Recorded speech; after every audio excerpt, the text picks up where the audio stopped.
showed me a little bird cage.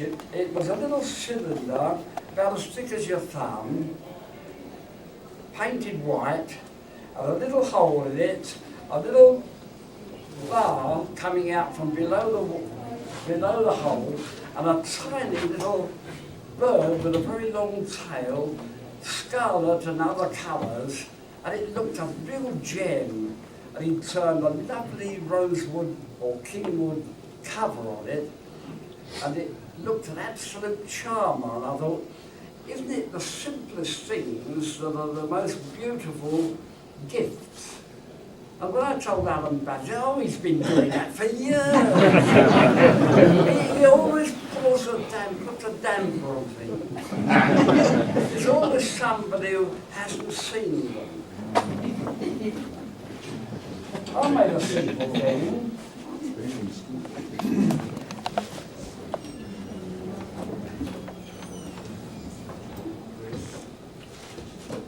These beautiful dragonflies. I thought, oh, that will attract everybody. I made a couple of dozen of these lovely dragonflies. He says, my daughter computerised these cards, an exclusive signed collectible by Bill Jones, the complete turner. Handmade on the lathe in pink ivory wood. 25 quid. I sold one of them. And I was at Axminster show for 4 days, and most of the rest have been given away as presents. But everybody agrees how delightful they are, but nobody wants to buy them. And I wondered if old Big Wood had the same trouble with his beautiful birds. Maybe I'm different. Other people don't see the beauty that I see. Did you give one of them to Alan? Pardon? Did you give one to Alan? Oh no, I've only got 2 left. And I haven't decided who I'm going to give them to.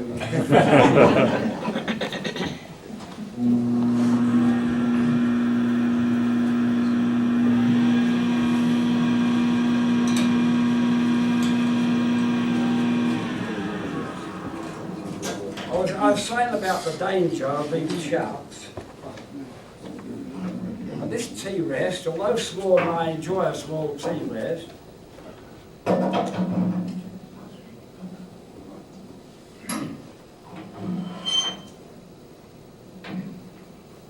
think this will give me a better chance of keeping my hand away from those jaws.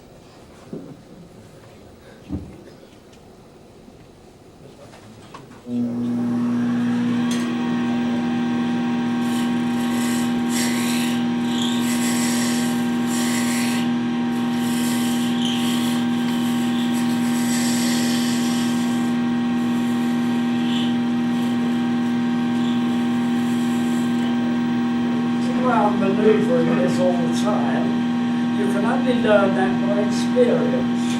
What I was saying about learning how to place the cutting edges of your tools so that they'll do the most efficacious work.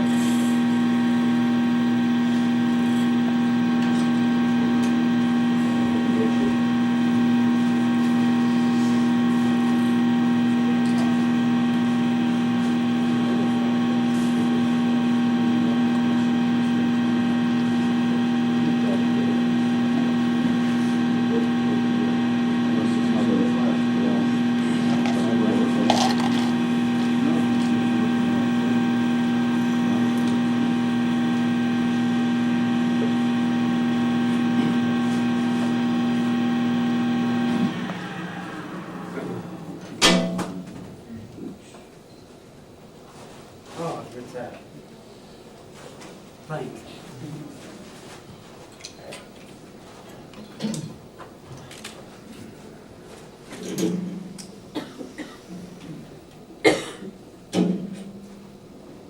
Now, to get a good finish with a little tool like that, I manoeuvre it very gently in a butterfly's wing sort of touch, so that it obviates all the tool marks. So I don't need to use very abrasive stuff, 400 abrasive cloth I use on that to start with. Now what I'm going to do next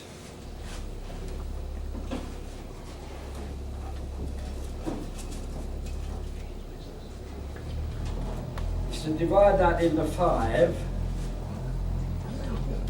By ally, I think.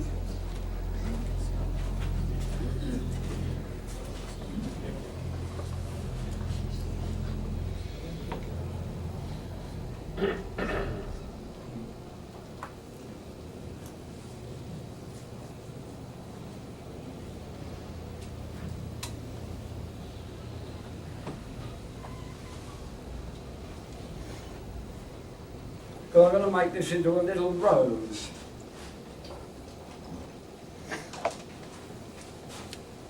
For that I've got a little, it's like a slotting saw, but it comes to a V slightly. If you haven't got one, it doesn't matter. You can work it out with an ordinary slotting saw, but I happen to have this. Some old turner had made it, and I inherited quite a lot of old tools and junk.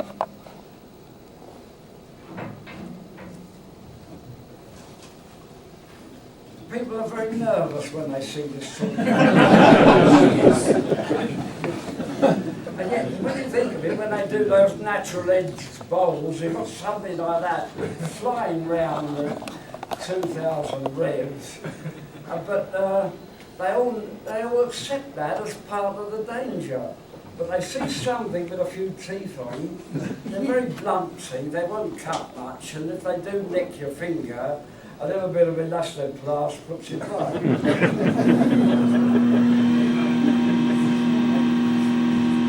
Another thing, I think, you've got to be an awful fool to put your finger on a saw. Now, haven't you?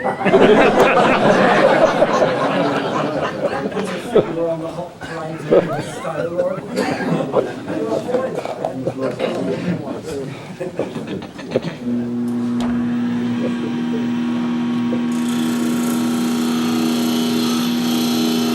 I hold it down below, it can't snatch. About 7 o'clock, you know.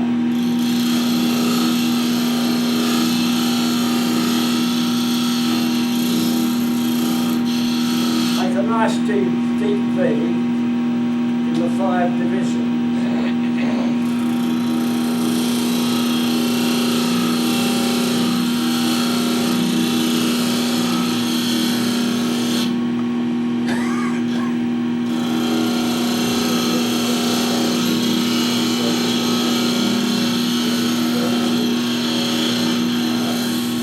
Here I might say, I've not only got to avoid the saw with my finger, whoops, I've got to avoid the jaws with this side of the hand. So, but as you get close to them, you can feel the cutting edges whistling against your skin, and you avoid them.